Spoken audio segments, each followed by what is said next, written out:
유명한 한 지질학자가 시골길을 여행하다가 저기 들판에 홀로 세워져 있는 한 농장을 구경하게 되었습니다. 사람이 없는 것 같아서 이렇게 농장을 둘러보다가 그의 눈에 들어온 한 사람 머리통만한 돌이 보였어요. 아무래도 지질학자다 보니까 그런 데 관심이 가지 않겠습니까?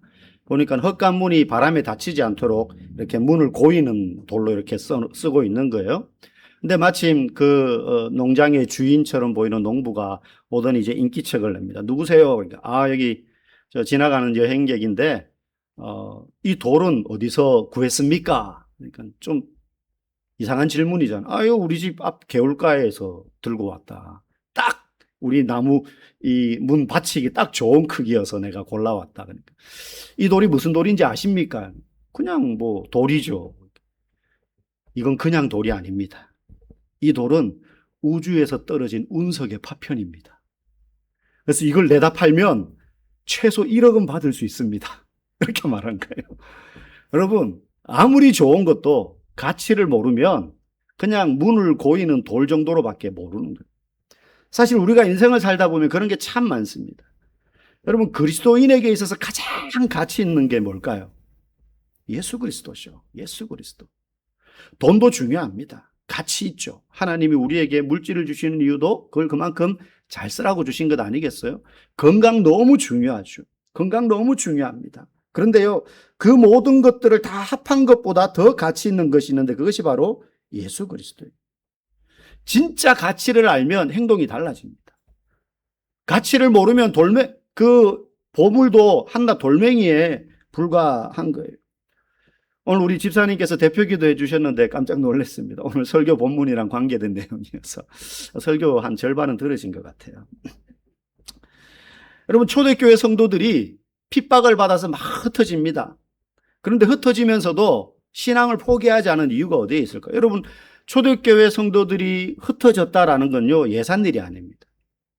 지금은 직장을 따라서 이사를 하거나 자녀들 학업을 위해서 옮기거나 하는 게 흔한 일입니다.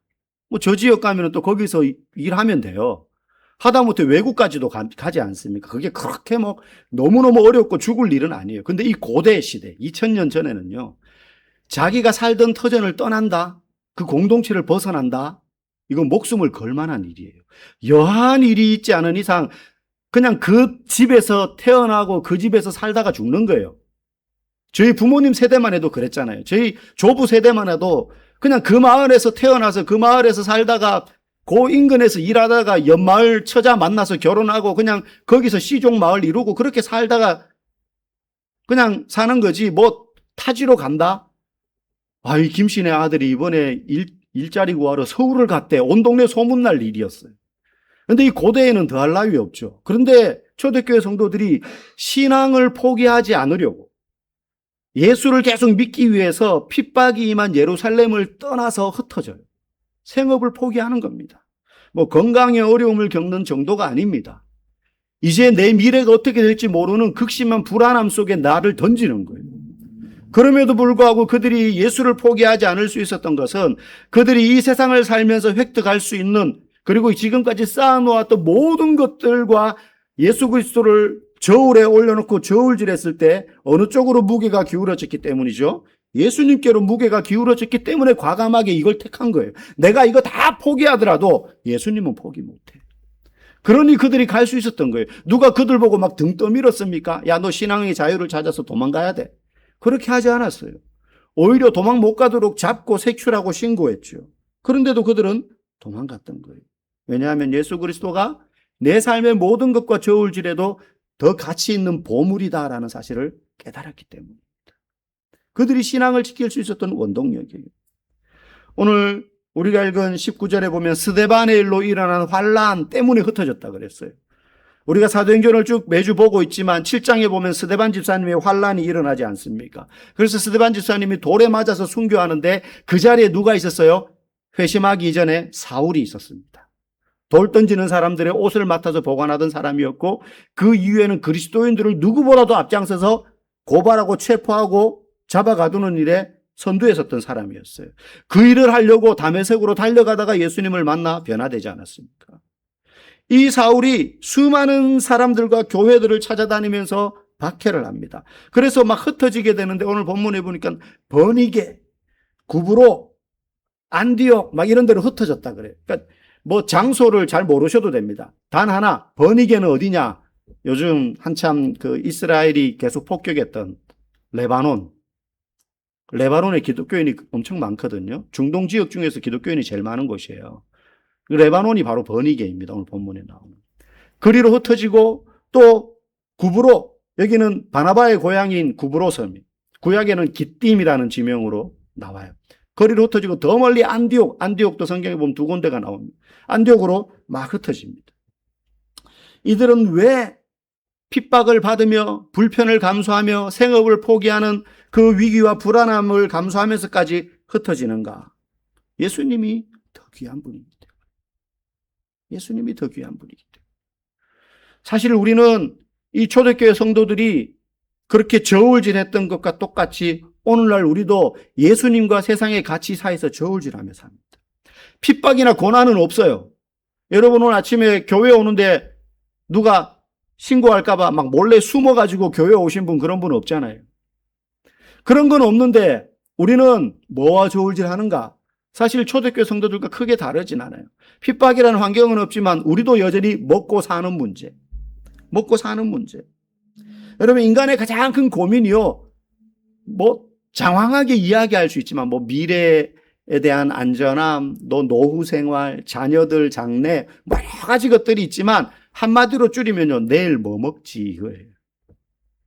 뭐 옷 입고 좋은 집에 살고 승진하고, 사실 이것도 전부 다 내일 뭐 먹지 이렇게 말할 수 있어요. 사실 이 불안함은요, 이 숙제는 고대 때부터 있었어요.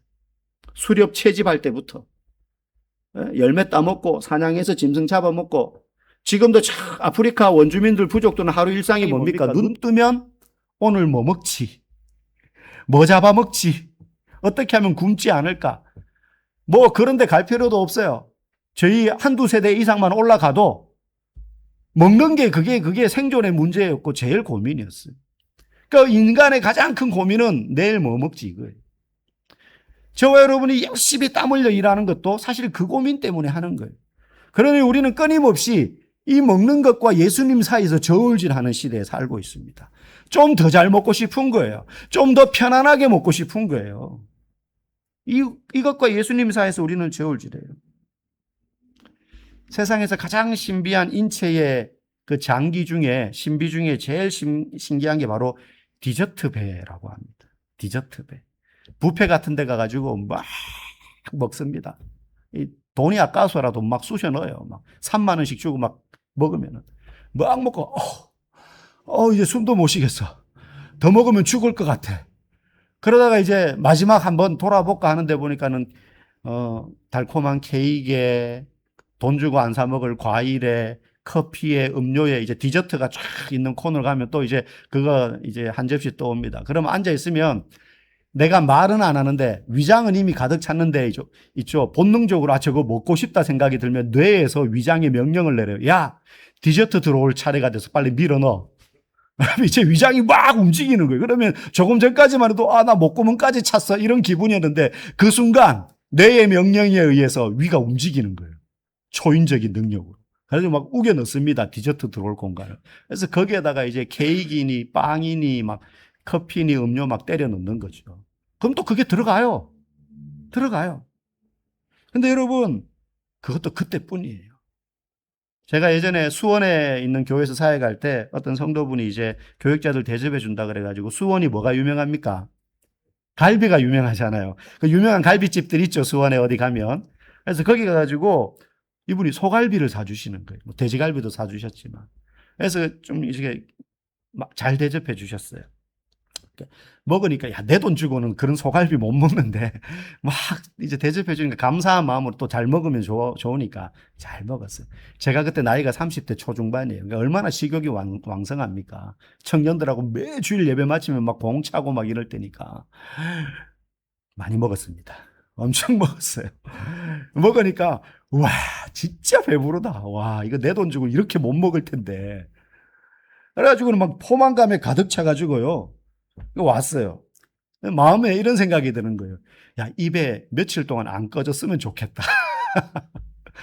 근데 저녁이 되면 어떻게 됩니까?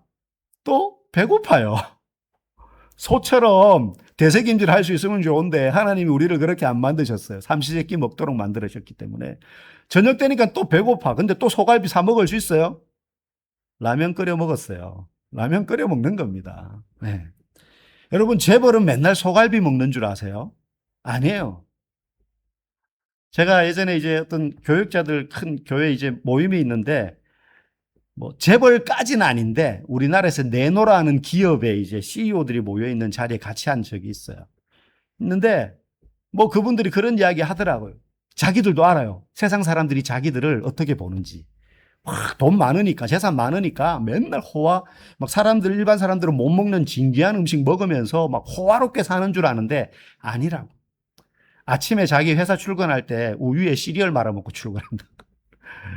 어쩌다가 일주일에 뭐 귀한 약속 잡히면 뭐 호텔에서 뭐 그런 사람 만나니까 사업차, 업무차 만나면 좋은 거 뭐 스테이크 먹고 말이죠.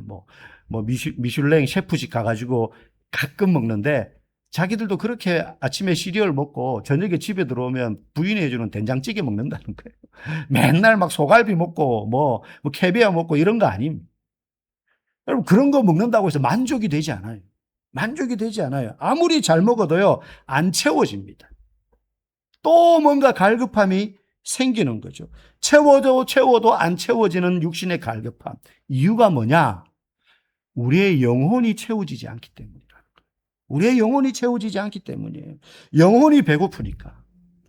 요한복음 4장에 보면은 예수님께서 사마리아 성에 수가라는 동네를 지나가다가 우물 곁에서 한 여인을 만나지 않습니까? 그 여인의 이야기 우리가 잘 알잖아요. 남편 5명을 뒀는데 갈급함이 채워지지 않는 거예요. 과부가 홀로 살 수 없는 시대였기 때문에 남자하고 같이 살아야지 생존할 수 있는 시대니까 생존을 위해서 또 다른 남자를 얻고 또 다른 남자를 얻었어요. 그런데도 그 갈급함과 생존의 문제가 채워지지 않아요. 그런데 그녀가 어떻게 그 모든 부끄러움과 낯설음을 극복하고 마을로 들어갑니까? 왜 사람들에게 내가 메시아를 만났다고 소리칠 수 있습니까? 생수 대신 예수님을 만나니까. 그러니 육신으로는 채워지지 않던 그의 영혼이 갈증이 해소되니까 이제는 부끄러움이 없는 거예요. 이제는 창피함이 없는 거예요. 이제 숨어서 물 들어오지 않아도 되는 거죠. 그러니까 마을로 달려가서 메시아를 만났다고 소리칠 수 있었던 거예요. 영혼이 채워져야지 육신의 갈급함도 채워지는 겁니다. 오늘 초대교회 성도들은 복음을 맛보고 난 다음에 야, 이 땅에서의 삶이 전부가 아니구나. 여기서 내가 먹고 살려고 신앙을 포기해봤자 내 영혼을 채울 수 없구나. 육신은 잘 먹을 수 있을지 모르지만 이게 내게 만족감을 줄 수 없구나. 차라리 핍박이 찾아오고 고난이 찾아와서 내 육신은 피폐해지고 경제적인 능력은 잃어버리게 될지라도 예수 그리스도를 내가 소유할 수만 있다면, 그 예수님을 내가 구주로 영접할 수만 있다면, 그분과 함께 내가 평생을 살아갈 수만 있다면 내 육신의 갈급함 정도는 아무것도 아니구나. 그들이 복음을 통해서 예수님을 만나고 나니, 영혼의 문제가 해결되고 나니 이것만 잃어버리지 않으면 내가 오늘 겪는 이 잠시 잠깐 육신으로 있는 동안의 슬픔과 고난과 어려움과 핍박은 내가 이겨낼 수 있겠다. 그래서 그들이 스데반의 일 이후에 일어나는 환난 때문에 핍박을 받으면서도 믿음을 포기하지 않고 흩어질 수 있었던 것입니다. 여러분이 이 땅을 살면서 예수님과 세상의 그 사이에서 저울질할 때 어느 한쪽으로 무게가 기울어질 때 그것이 예수님이 되기를 주의 이름으로 간절히 축복합니다. 그러자 어떤 일이 일어나느냐? 21절 말씀처럼 주의 손이 그들과 함께 하십니다. 그러자 많은 사람들이 주께로 돌아옵니다. 그들이 흩어졌어요. 낯선 도시, 낯선 땅에 갔습니다. 새로 일을 해야 됩니다. 처음부터 다시 시작해야 돼요. 그런데 그것들은 다 어려운 일이지만, 정착하는데 너무너무 힘든 일이지만, 그곳에서 그들이 믿음을 포기하지 않고 신앙생활을 하기 시작하니까 주의 손이 그들과 함께 하시고 그 결과 그들을 통해서 믿는 자들이 점점 많아지게 되었다는 거예요. 여러분, 하나님이 함께 하시는 사람의 특징이 바로 여기 있어요. 하나님이 함께 하시는 사람, 하나님의 손길이 함께 동행하는 성도는 어떤 삶을 사는 사람이냐? 기도했더니 막 응답되고 좋은 일만 생기고 만사형통하는 성도가 하나님의 손길이 함께하는 증거가 아니라 고난이 찾아오고 시련이 찾아오고 인생의 어려운 가운데에서도 믿음을 잃지 않고 그 자리를 묵묵히 지키는 사람, 그 사람의 인생에 하나님의 손길이 함께 하시게 되는 줄 믿습니다. 여러분, 하나님은 우리가 고난받고 핍박받고 어려움 당하기만을 원하시는 분은 절대 아닙니다. 아, 하나님이 함께 하시려면 내게 고난이 있어야 되는구나. 그렇지 않습니다. 여러분, 요한 3서 1장 2절에 이런 말씀이 있습니다. 우리 같이 한번 읽어봅시다. 사랑하는 자여, 내 영혼이 잘됨 같이 네가 범사에 잘되고 강건하기를 내가 간구하노라. 하나님은 우리가 범사에 잘되기를 원하세요. 하나님은 우리가 모든 면에 있어서 잘 살기를 원하세요. 그런데 동시에 강건하기를 원해요. 강건하기를 원해요. 여러분, 지금 이제 세계적인 스포츠 축제가 시작됐죠. 뭐가 시작됐습니까? 월드컵. 예전만치 이상하게 월드컵에 별로 관심이 없는 것 같아요. 옛날에는 길바닥으로 다 나갔는데 이게 오전 11시에서 그런지 하여튼 우리 경기가 오전 11시더라고요. 평일날. 네. 죄송하지만 저는 볼 수 있어서 참 감사했습니다. 어쨌든 이제 그런 경기를 하게 되면 국가대표들이 모여서 이제 시합에 출전할 때 그 선수들이 어중이 떠중이 그냥 뽑아놓은 선수들이 아닐 거 아닙니까? 어마어마한 치열한 경쟁을 통해서 고르고 골라서 뽑힌 선수들이 20몇 명이 그 대회에 출전하는 거예요. 우리나라 국가대표도 마찬가지고 어느 나라 대표도 마찬가지입니다. 근데 그 선수들이 그 영예로운 대회에 출전할 때 뭐 등수는 다 차등이 있지만 거기에 출전하는 것만으로도 축구 선수들은 일생일대의 꿈으로 생각해요. 월드컵에 나갈 수 있다는 것만으로도. 그래서 인터뷰할 때 보면 손흥민 선수도 월드컵에 나간다는 거 모든 선수들의 꿈이다. 모든 선수들의 꿈이다. 이렇게 이야기하지 않습니까?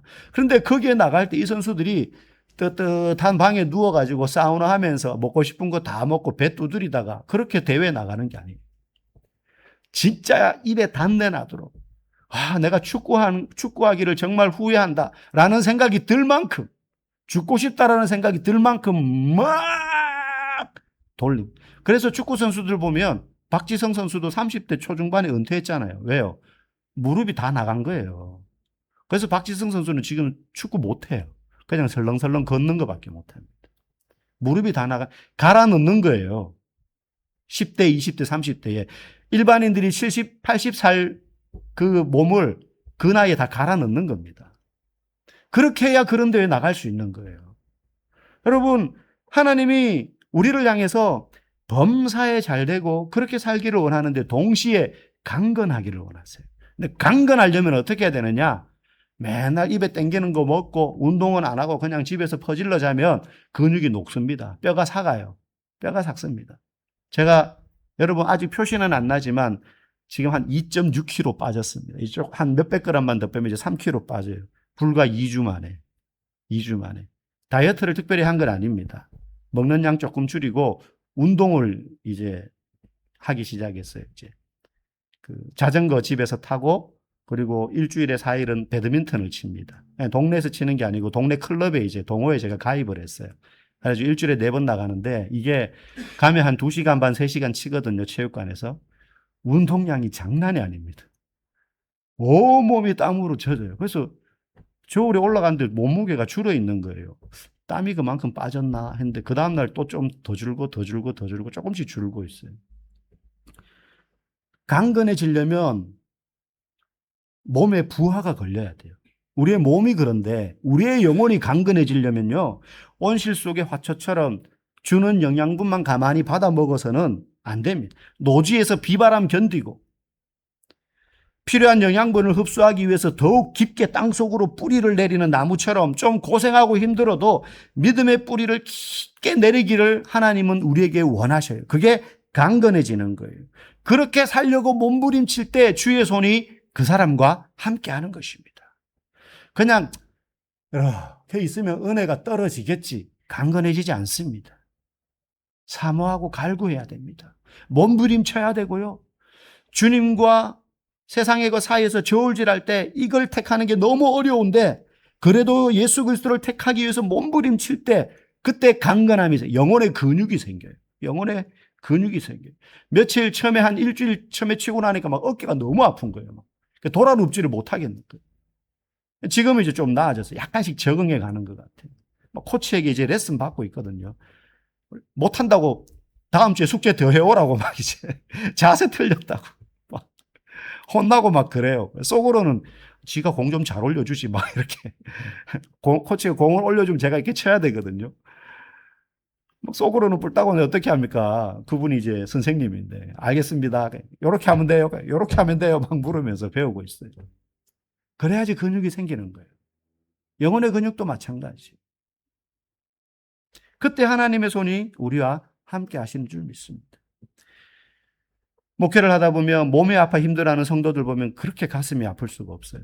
뭐 해줄 수 있는 게 없어요. 대신 아파줄 수도 없고, 뭐 용하다는 의사를 제가 아는 것도 아니고, 뭐 어떻게 제가 치료를 해줄 수도 없고, 뭐 치유의 능력이 막 이 목사에게 흘러 넘쳐가지고, 기도하면 다 낫고, 하나님이 나를 그렇게 쓰시면 감사하겠는데, 하나님이 저를 그렇게 가끔 쓰시지 자주 안 쓰시더라고요. 그래서 뭐 제 마음대로 안 돼요. 아픈 성도들 보면 참 그렇게 마음이 아프면, 어떡하나. 그래서 이제 뭐 기도할 수밖에 없어서 기도하는데 항상 두 가지를 기도합니다. 그 아픈 부분 하나님 고쳐달라고 기도해요. 그런데 동시에 이 아픈 상황 때문에 이분이 믿음이 약해지지 않게 해주세요. 오히려 이 과정을 통해서 그 믿음이 더욱더 깊게 뿌리내려서 은혜의 영양분을 받아 누리는 성숙한 성도가 되게 해달라고 기도합니다. 여러분, 정말 강건한 성도는 육신에 문제가 없는 성도가 아니라 그 육신의 문제와 아픔 속에서도 그 영혼이 뿌리 내리는 걸 멈추지 않는 성도가 진짜 강건한 성도임을 여러분 기억하시기 바랍니다. 끊임없이 예수 그리스도를 향해서 믿음의 뿌리를 내려야 돼요. 믿음의 뿌리를 내려야 돼요. 흩어진 성도들 중에 안디옥 지역에 모여있는 성도들이 안디옥 교회를 세웁니다. 안디옥 지역의 성도들이 거기서 흩어졌는데도 자기들의 생계가 있음에도 불구하고 열심히 복음을 전하자 사람들이 모여드는데, 그러자 다른 사람들 눈에 그들이 특이하게 보이기 시작해요.